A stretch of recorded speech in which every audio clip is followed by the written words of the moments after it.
بسم الله الرحمن الرحيم هل أتاك حديث الغاشية وجوه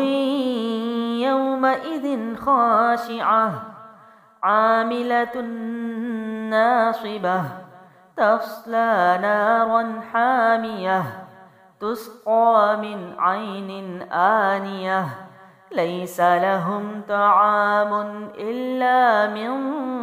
ضريع لا يسمن ولا يغني من جوع وجوه يومئذ ناعمة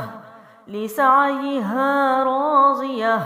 في جنة عالية لا تسمع فيها لاغية فيها عين جارية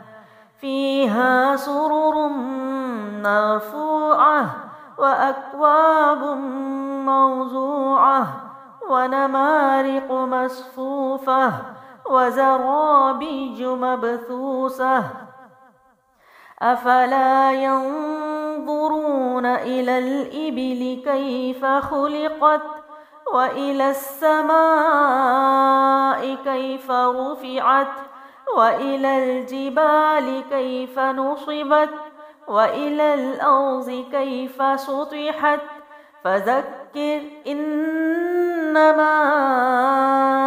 أنت مذكر لست عليهم بمسيطر إلا من تولى وكفر فيعذبه الله العذاب الأكبر إن إلينا إيابهم ثم إن علينا حسابهم